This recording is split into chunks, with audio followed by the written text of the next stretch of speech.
everyone, and welcome. I am Marni Baker Stein, and I am the Provost and Chief Academic Officer at Western Governors University. Today, we are here to talk about value for our learners at Western Governors University. Over the last couple of years, we have doubled down on understanding when students arrive at WGU, what they're looking for, what problem they're trying to solve, what pathway to social and economic mobility and to high resilience career pathways they're really looking for.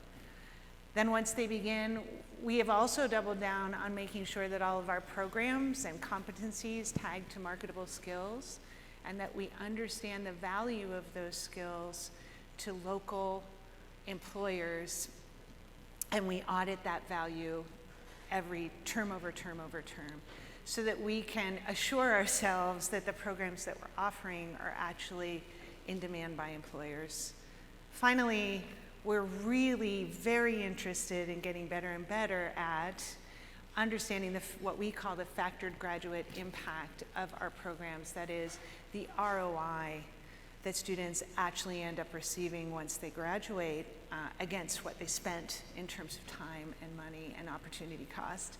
So we realize that this work is challenging, it's complex, it's difficult, and we often lack the tools to surface the data that we need to do this work well, and we often lack the incentives in terms of funding, whether it's federal or state, to support the work ahead on this front, especially for institutions who are dedicated to understanding how to serve students better, students who come from very diverse backgrounds, students who come from low-income situations, and students who come to us with perhaps holes in their academic background. So this work is hard, this work is challenging, and this is the work that we're here to talk about today with our distinguished guests.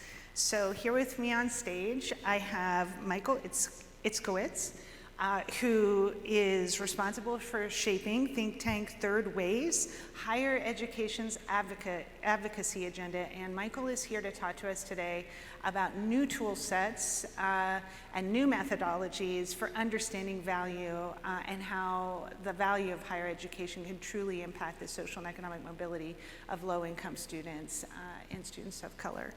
And we also have with us here today Greg Fowler, who is president of the University of Maryland Global Campus.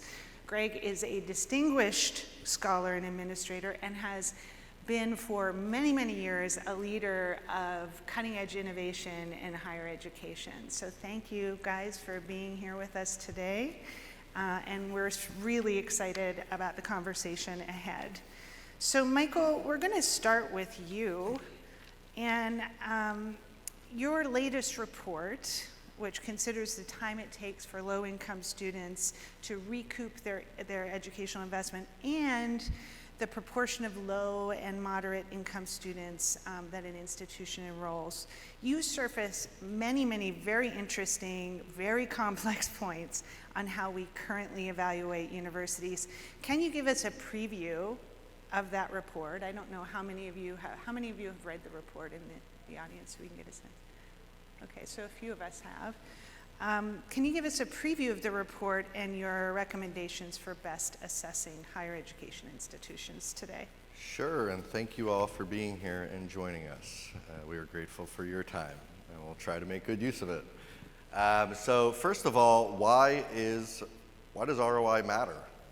Why do we care? There's a number of different reasons. It might sound easy, but also from a federal perspective, there is about $120 billion that flows to institutions of higher education every single year that is dispersed in the form of federal grants and loans. That is a huge taxpayer investment. From a federal standpoint, we want to make sure that this is used as effectively and as efficiently as possible. So that's one. As a consumer perspective, we know that there is, what we've been hearing about is that there's $1.7 trillion in student debt. People are very concerned about the cost of college and it being affordable nowadays. So essentially, I worked in the last, not the last administration, but the one before that, under President Obama, and in the 2013 State of the Union, he wanted to create tools and data so that consumers were able to assess and get the best bang for their educational buck. So I worked in the administration doing all this data stuff, and I was director of the College Scorecard, which basically was a huge database and a consumer-friendly site, but behind the consumer-friendly site, it has information on 7,000 institutions, and there's over 1,700 variables for each institution. So after I left, I started digging into this and thinking about how do we accurately define value? And there's no right way to do this, but I hope to move the conversation forward, and I'm one of a few, and now many, who are starting to think about this. And the way that I started to define value as I was thinking about this is, if I created something called the price to earnings premium. And the thought process behind this is, if you have stock analysts who are able to have a good sense of the value of a stock, why can't we as consumers have a good sense of the value of either a specific institution that we're attending or even possibly a college program within an institution? So I started to look at this and I thought, okay, how can we do this? So what I did is, we have this data and how can I use it? So I looked at this thing called net cost. It's how much students pay. Specifically, it's how much students pay after they have subtracted all of their grants and scholarships, whether that be from the federal government or from the institution itself. So it's their actual out-of-pocket costs, right? So let's just say I go to University of Georgia and it costs me $20,000 a year, average net price. I get a 4-year degree. It's going to cost me $80,000 over those 4 years to obtain that degree. Cool, I guess. It sounds like a lot for anyone. $80,000, but if you can make it back, it's worth it. And we know from all the research that college is generally very, very much still worth it. But how long will it take students to recoup that educational cost, and how can we calculate that? We have information on earnings. So I started to look at specific earnings at places like University of Georgia, University of Florida, all institutions. Across the United States, this data is available and there. And I thought, okay, of course people are gonna earn a certain amount, but what's the premium? What's the boost that they're getting by attending these specific institutions? And the way that I define that is, how much are these students making more than someone, let's just say in Georgia, University of Georgia, in the state of Georgia, that have a high school diploma, but no college experience whatsoever, right? So we have those numbers, and we can see how much University of Georgia students make in comparison to someone who never attended college, but is around the same age range. And I define that as their earnings boost if they make more. So let's just say that a student earns $40,000 more, which would be an absolute, a very high number to make beyond a high school graduate. But it costs them $80,000 to earn that 4-year credential from that specific institution. They can use that $40,000 earnings boost to pay down those $80,000 in educational costs over a 2-year time period. So that's how I define the price to earnings premium. It's taking the cost versus the earnings premium into account to figure out how long it takes students to recoup their educational costs. The good news is we can see that about 63% of institutions allow their students to recoup their costs within 5 years or less. Very promising for higher education. However, I also saw that 14% of institutions, about 442 in my sample, provided no economic return on investment whatsoever. And that means that the majority of their students were actually earning less than the average high school graduate within the state that their institution is located. So I started to dig a little bit deeper, and I did this price to earnings premium for low-income students, where they get the best ROI, right? And that's specifically, how much are they paying? They pay a different amount, but I can also see how much low-income students earn 10 years after they've enrolled in an institution. So I ran this, and I was really excited about this, right? Like, this sounds really interesting, but what did I see as the results? Who came up as the best ROI for low-income students? It was places like Harvard, Stanford, University of Chicago, Yale. I pretty much mimicked the US News rankings, right? So I'm like, great job, Mike. You made a new US News rankings for low-income students. Way to go. But I also included the number of Pell students next to this within my report.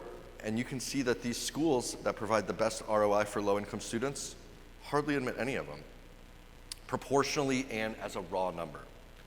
So I wanted to take another iteration. I started asking myself, what's the purpose of rankings in higher education in general? Is it basically just to reproduce the same well-resourced institutions year after year that are more exclusive than inclusive? Or is it to actually enroll students and leave them better off than the previous generation? I kind of thought that's what the point of it was, and I started to say, how can I redefine this within a metric or within a paper? So what I did is I took this ranking, how well institutions, I did a percentile rank on how well institutions serve their low-income students. What's the best ROI? And these places like Harvard and Stanford, they'll rank at the top. But then I also looked at the number of Pell students, right? The number of low and moderate income students, and I provided a percentile rank on that. And I multiplied them, and I created an index. And what happened after I did that? Harvard, who was previously ranked number 4 on where low-income students get the best ROI, dropped to number 847, right? University of Chicago, who was ranked 860, dropped to number 8. Or excuse me, they were ranked number 8, they dropped to number 8, they dropped to 860. And who rose? The top 10 institutions that providing the most economic mobility, serving mostly Pell students and providing them with a really great education, happen to be all Hispanic serving institutions, concentrated in 3 states, Florida, New York, California. We also saw HBCUs who are so low on, who have been disadvantaged with institutional resources and funding for years and have so many other obstacles. I now have 7 institutions within the top 100 where they're usually never featured in traditional news rankings. So this is a new way that we can kind of think about assessing economic mobility and also showing schools that are actually doing the work. So before we switch and talk to one of those schools, I just have a couple of follow-up thoughts and questions. So this is an incredibly powerful lens on institutional performance and value. And as I'm sitting here listening to you and reflecting on our own work at WGU, what are you learning?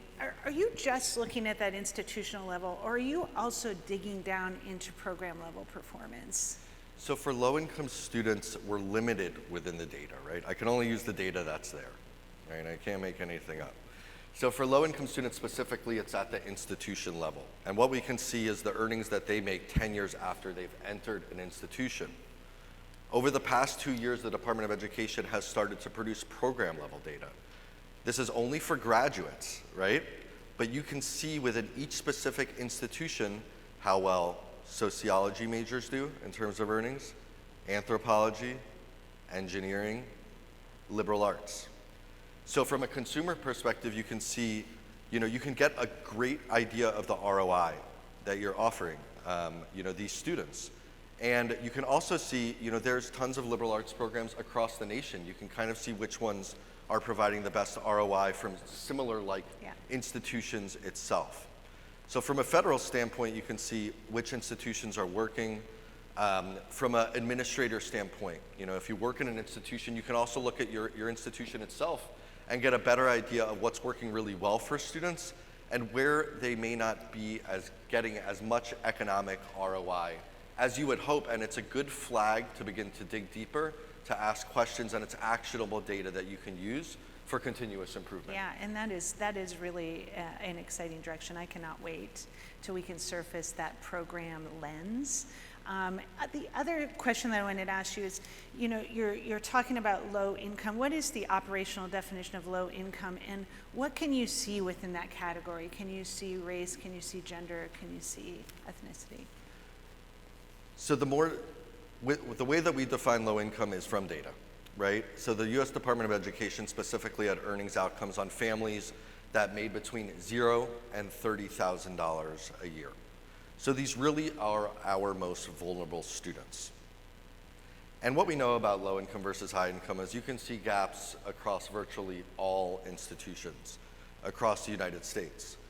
But you can also see a tremendous amount of opportunity that institutions are providing them most of the time.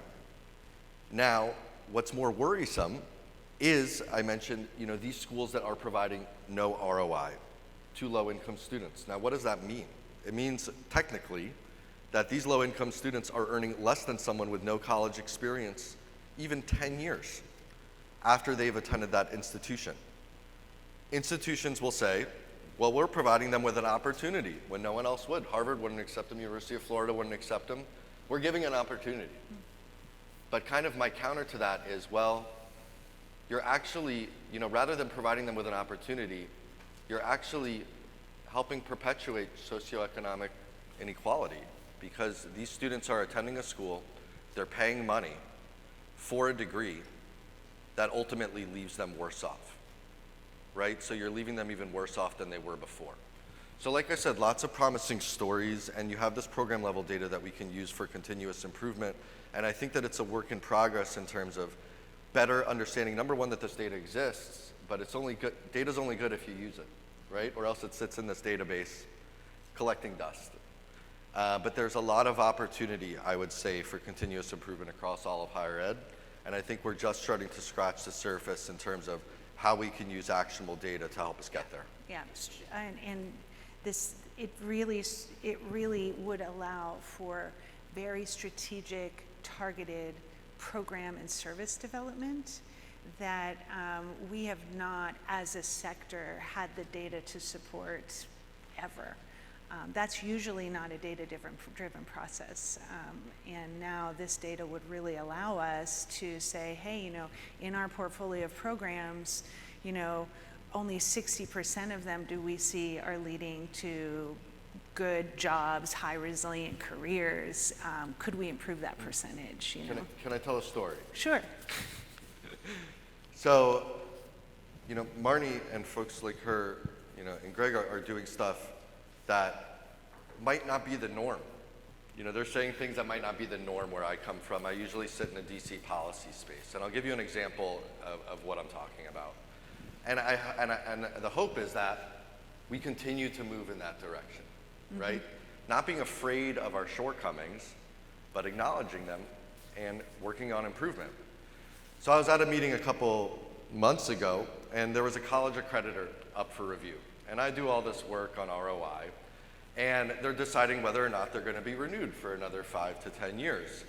So I do my job, and I say, hey, I got this new report, and I can see that you're accrediting, you're giving your stamp of approval to 26% of your institutions that leave the majority of your students earning less than an average high school graduate, even 10 years later. You're giving your stamp of approval to 40% of your institutions that leave low-income students earning even less than a high school graduate, even 10 years later. What are you doing about it? How are you doing that? What's your plan? And they said, thank you, Department of Education, thank you, Mr. Itzkowitz. We appreciate your comment. Now, certain accreditor, you have an opportunity to respond, and they said, my response is, we have no response. So I just kind of want to give a sense of certain, where people are at, and we're kind of, some folks, we're moving in that direction, but sweeping it under the rug is sort of where we've been for the past 20 years. Now folks that are more innovative are trying to use it, right? And those are the folks that I'm hearing is, we know this is here, we see that it's there, no one's perfect, and we need to use this for continuous improvement. And when I hear those conversations and folks reaching out to me from all over the spectrum, from institutions across the United States and certain college accreditors, and folks all across the spectrum, it's promising. So I'd say that we're moving in the right direction, and I hope that we sort of speed up that path. I hope so too. So we're going to, speaking of innovators, we're going to, I have some questions for Greg Fowler, and for those of you who don't know this, he's got like the trifecta of innovation under his belt. He was at WGU, and then he went to Southern New Hampshire University, and now he's at UMGC, so I can't wait with that innovation pedigree to see how you answer this question. So at UMGC, how are you in this moment that we find ourselves in the world? How are you defining and understanding value, and how is that understanding sort of compassing what you're doing as a university? So it's interesting that there are several ways that we talk about value when we think about it, and certainly it ties back to the question you were just asking about the institutional level of value. Do our students graduate and have better jobs? But it goes down as well to the programmatic level. How are we thinking about the various ways we do this? UMGC is Maryland's open access institution. Our job is to specifically work with students who would in many cases be the Pell Grant students and others. So when we think about value, we certainly think about where will students be in 10 years? How do we build programs that are going to empower them and set them up with the career services and the support mechanisms that are going to bring those things into play? But we also have to think about the nature of the programs and experiences we are trying to create, because a lot of the work that you're trying to do is keep the value and the outcomes at a certain level, but also recognize you're dealing with various populations who might need different types of tools and support mechanisms in place. So when you're thinking about value, one of the things that we did a number of years ago was move most of our courses to open educational resources. And within the first year, we saved our students $17 million in costs as a result of that. To do that, you've got to be able to think about who are the students we're trying to serve and what is the value to them, both long-term but also short-term. A big question that we talk a lot about is this conversation of, do our students get what they came to us for? Do they see the value in what that is, even if it is not necessarily going to be a degree? So we're spending a lot of time trying to understand that. A lot of our students are in the military. They're around the globe. We have, give or take, some 90,000 students involved in about 180 locations, about 100 of which are overseas. Many of them are trying to up their skill level, trying to upscale themselves and their families based upon the experiences that they're trying to put out there. That may or may not be a degree. It could be a micro-credential, it could be something else. And often the systems and regulatory things that we put in place are not necessarily tied to what our students are asking or coming to us for. So even the very ways that we measure success within the educational system, whether it's IPEDS data or other things, often track things that students aren't necessarily looking to us for. So if I have a student who's coming in and saying, I want to make sure that I get this skill set because I want to get a raise, but it doesn't require me to be here for 4 years, it requires me to take these 3 or 4 courses, does the federal government think about that? There's a huge conversation right now going on about short-term Pell, for example. Is the federal government willing to have this conversation that says, we want to help as many students do this with as little debt as possible in a way that helps them to move forward? So whether it is in the designing of the experience that we're talking about and the ways we can keep our costs down there, whether it is in thinking about the long-term experience and the costs years out that the students are going to have, these are all places where we're trying to design it to deal with a population that does not necessarily get a lot of press. I think I think the larger question here is, once we surface this data around value dynamically, in some cases, what if we realize that for some students, the 4-year degree right now is not the opportunity they should be seeking for the value they need, right? And I think that's where these short-form credential conversations do come in. We see it in our own, College of IT, where we embed short-form certifications, where each one of these certifications could get you a fairly substantial raise or promotion in a field even prior to earning that first degree. So how do we think about that, and how do we value that, and how do we make sure that we can get students the resources that they need to go after that first step? That's exactly right. And being able to, one of the things I've seen at various institutions is a lot of institutions do post-baccalaureate degrees, for example, and these are particularly interesting in fields like education, where you have to continue to get various types of certifications or experience or skills as you continue to move forward. But in many cases, to do that, you've got to sign up for a degree program, even though you don't need a full degree. But if you're low income, you're trying to get the finances to do these types of things, you find yourself signing up for these programs, knowing you're never going to actually take a year or 2 years, but you want to take these 3 or 4 courses. We don't actually have, in many cases, the systems in place that even ask the question, when someone walks in the front door, what does a win look like for you? Yeah. And so therefore, what is the value to you for what you're trying to do? And then when they leave in 3 or 4 months and they've gotten the skill sets and they can either keep their job or get a raise or move on to something else, we don't actually track that was success for them. Yeah. And the system does not actually promote trying to do those types of things. So we put all these countermeasures in place that get us away from trying to get students to do the types of things that they need to do. I often talk about my brother when he was teaching me to bowl. When I was a child and I kept throwing gutter balls, he said something I've never forgotten, which is that ball went right where you threw it. Yeah. And when we ask why we have the behaviors that we have in the system, it's because that's where we're throwing the ball. Yeah. And if we want to change it, we've got to be willing to say, how do we change the trajectory of the practices that we have so that we create value, that we clearly understand value, and that we create the systems that track that over a period of time. Indeed, and it's so important because I was just reading about how the population of part-time undergraduate students who work full-time is the fastest growing and largest population that is considered underserved in this country. And for those individuals, only 25% of those individuals will graduate with an undergraduate degree in 8 years.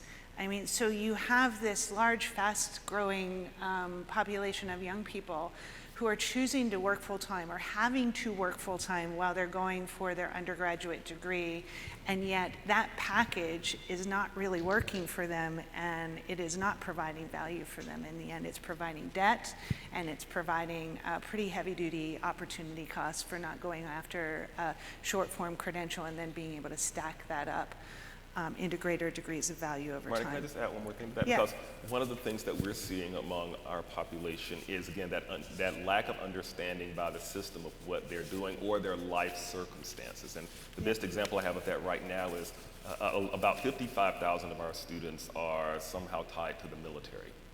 They are trying to, of course, serve the country, and at the same time, they're trying to get their degree.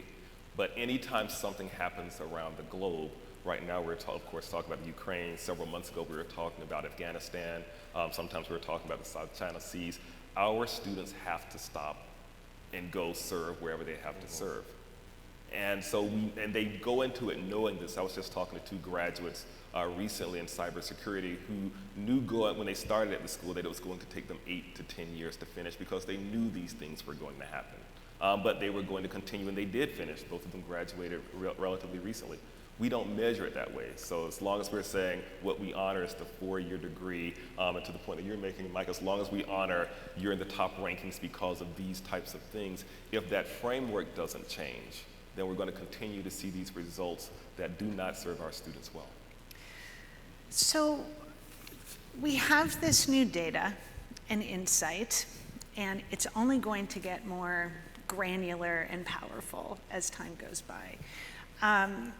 How do you both imagine this is going to impact how we deliver financing for education, how we deliver financing to institutions, moneyed institutions, how we incent institutions who are willing to do the complex work and the hard work and the good work of really focusing their programs and services on the students who need value most? I mean, how do we think this is going to shift that ecosystem? So essentially, we have virtually no accountability in higher education outcomes right now. That's sort of a fact, right? We have something called the cohort default rate. This is a law that was put in place 30 years ago. You can think about it's gathered dust. It was great at the time, and the reason why student loan defaults were increasing rapidly in the late 80s, they were around 22% at their height. So Congress said, why don't we put a law in place where if too many students default on their loans at a specific institution, then we won't provide them federal funding in terms of federal grants and loans. And as I mentioned, that number equals $120 billion nowadays. Now what happened is a lot of these fly-by-night institutions that weren't serving students well shut down, right? We saw that their defaults were way too high, and what happened? The default rate dropped tremendously, beginning in the 90s, right? Now, since then, schools have learned how to game this system. And there's about 5,000 institutions in the United States today. Only 10 fail this rule every single year. Even though we can see that a tremendous amount of students are having trouble getting even a decent paying job and paying down their loans, right? We see all this information. From my research, we can see institutions themselves. You know, if it's 14%, that's still an awfully large amount where the majority of their students are earning less than someone with no college experience within the state where their institution is located. But guess what? There's no laws in place to prevent this. And as I mentioned before, accreditors are giving their stamp of approval because they're not necessarily looking at these outcomes. But we have this data becoming available. So what's the next step, perhaps? Right now, you know, there's opportunities in two ways. Right now, the Department of Education at the United States is going through a regulatory process to implement something called gainful employment. This is for a subset of programs that are specifically meant to lead students to jobs immediately through specific training, right? So if you think, I want to become an auto mechanic, you go take a specific kind of course, you become an auto mechanic. If you want to become a welder, if you want to become an elevator technician. And what it says is that if students earn too little and have too much debt, then they won't be able to receive federal funding. Now this is a regulation, so what does this mean? It means that it can be changed, right? So essentially, for a more permanent thing in place, we do need Congress to act. And I think that a more reasonable way for them to go about this is to use this program level data to assess whether programs are at least meeting a very basic minimum threshold to ensure that students aren't worse off, right? Mm-hmm. Now, what does this mean? It means that perhaps a whole institution won't shut down. We don't want institutions to shut down. No one wants institutions to shut down. We just want them to get better. And we want them to continue to provide the best opportunity. And what happens when you shift enrollment from low-performing programs to higher-performing programs?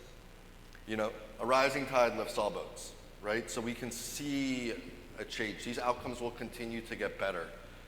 So Congress needs to work together. I don't know, no laughs from the audience? Thank you. You know, and it's a process.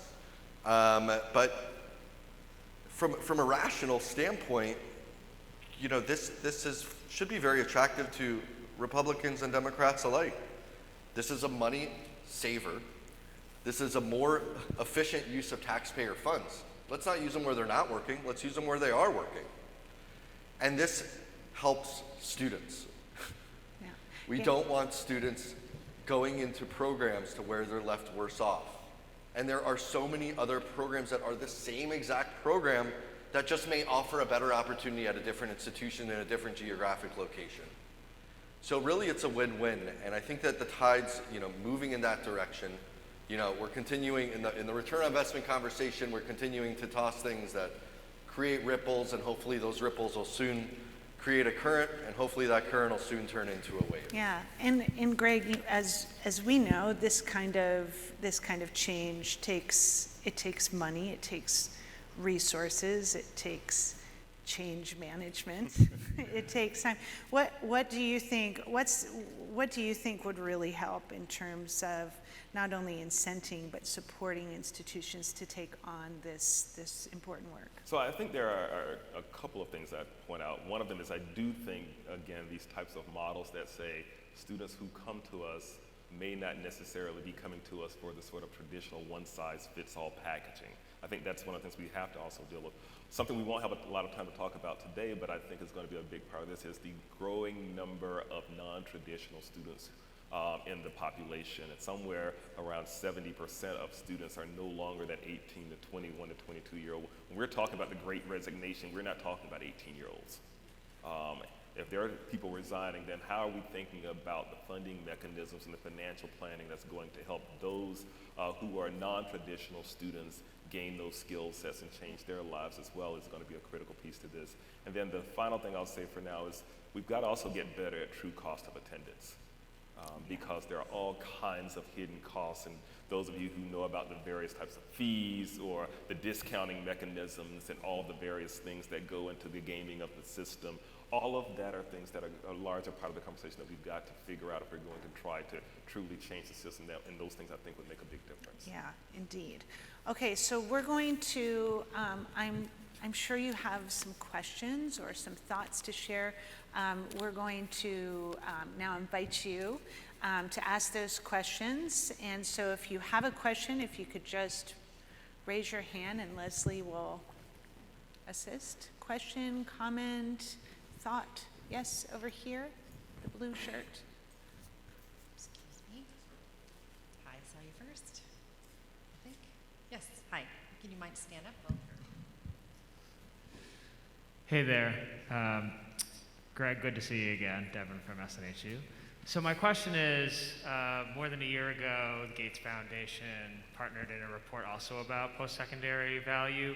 And so I'm wondering if you can talk a little bit about comparison and contrast between the report that's just come from Third Way, that work, and how we might actually get more specific in seeing this kind of drumbeat that leads to actual institutional change. Where are you seeing evidence of potential percolating incentives and movements that are changing institutions and the system as a whole? Were you talking about the Post-Secondary Value Commission? Thank you. So that's a report that was released by the Gates Foundation about a year ago. And once again, you know, this is a movement. They saw a lot of importance around this. They included multiple stakeholders. And what did they use to define no return on investment, right? There's a category there that says no economic ROI is what I would call it. They use something very similar. And it's the majority of students who are not earning more than the average high school graduate. I don't know if they use state level. I like to use state level because people earn different amounts in Florida and Mississippi than they do in New York and California, right? So I think in that sense, you know, all of these are good tools. They created a tool, and I think that this was more of a consumer tool in a sense. And they say, you know, there's a lot of context that can and perhaps should be provided around each institutional outcome. Something really good and strong that Gates did as well is their focus on race and ethnicity, right? So unfortunately, this data is not there. I think Marni asked this question before, and I didn't include an answer. The information is not there at the US Department of Education, right? So we know the stats, and they're quite scary sometimes. A black graduate is more likely to default on his or her loans than a white student who dropped out, right? Like that took me a while to wrap my head around after hearing that. That's research by Judith Scott Clayton, and it's like, how could that be? And that's not right. And how do we improve? So there's no data there. There's opportunity to collect more data at the federal level. There's something called the College Transparency Act, which is basically a system to collect more information on students within a more disaggregated demographics. Gates has sort of asked from a state level, I believe, and I'm not a Gates representative, so they can answer better than I can. But you know, I think that they're trying to do the best that they can to get as much information from whatever sources on specific outcomes based off of different demographics that aren't available federally. I use low-income students because that's the data that was available to me at the time. We know that there's a lot of correlation between, you know, different kinds of demographics and specifically students of color. So I think number one is you can't fix a problem if you don't know there's a problem there.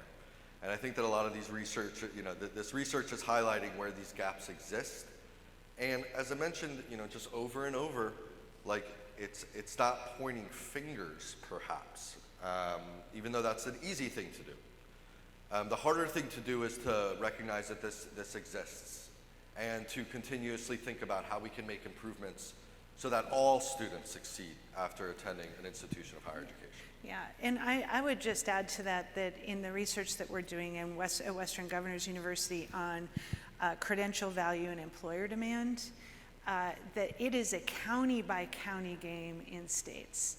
And when you look at that intersection between employer demand for particular credentials, whether they're short form or degrees, and then the population, the census data around educational attainment in that geo, like that's when you start getting the data that could help schools solve this problem of social and economic mobility. So let's just expand on that for a second, right? So like, let's just say you're an institutional leader and you have 50 college programs, right?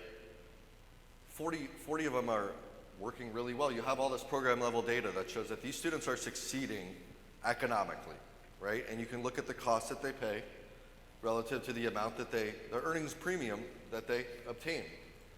But perhaps you see 10 programs that aren't performing as well. They're taking a little bit longer for students to be able to recoup those costs, or they're actually, you see these students, former graduates, who are earning less than someone with no college experience. So what do you do?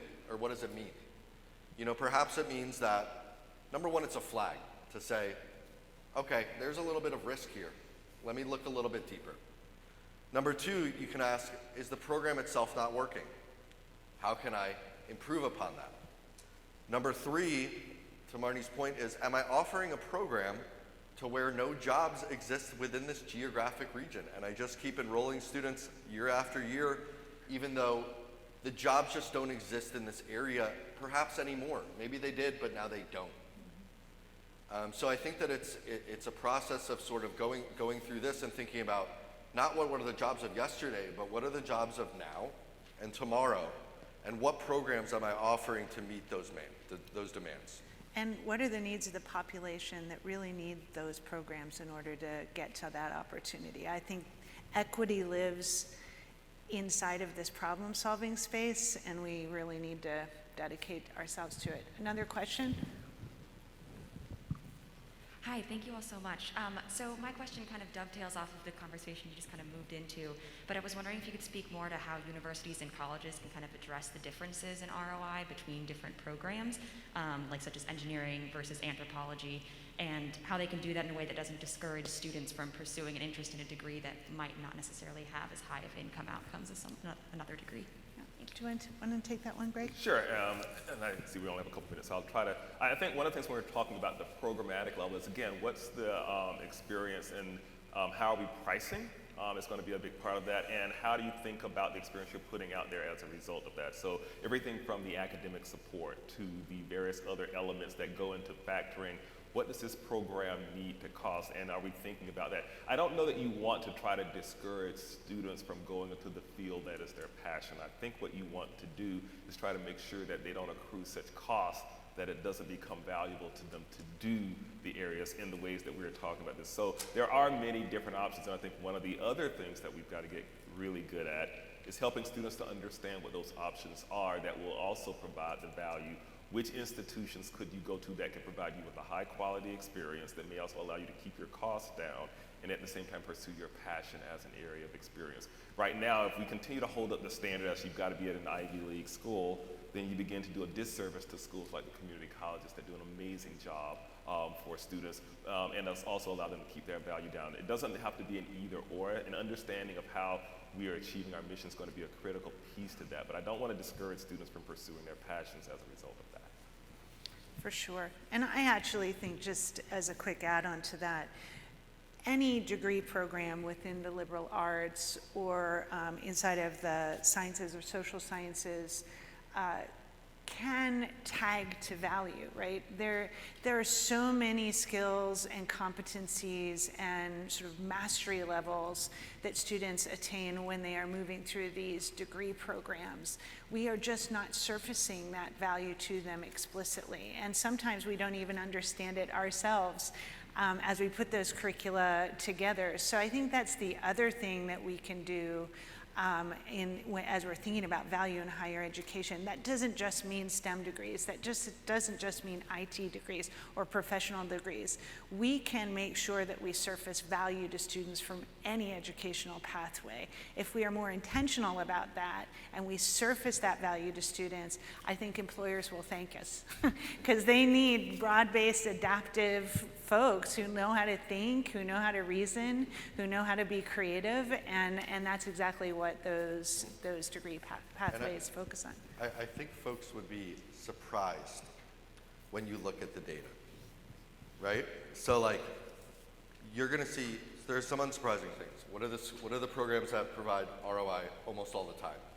Nursing, health, engineering, Yeah. right? Just like you said. But what about liberal arts programs? At four-year institutions, they're oftentimes providing a good ROI, right? So it's just like, I know that's the concern, and there is gonna be a difference between liberal arts programs, especially early on, versus something like STEM or nursing. But you're gonna see a lot of great return on investment for programs in the liberal arts and education and other places like that, to where you might think that, that you might have some anxiety about. Another thing that some institutions, some programs that score, that are the most likely to have no economic return on investment, at least early on, are things like theater, art, graphic design, right? Now so they'll be like, why are you, Michael Itzkowitz, why are you attacking the arts? Do you not like theater? Are you not a cultured person? I have to show these programs and I say, look at all these art and theater and graphic design programs that are working. There are still a tremendous amount.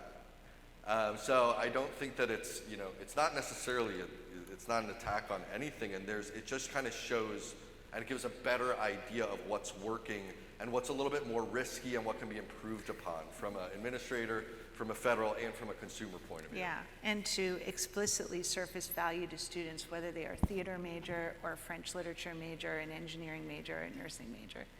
So I think we're out of time.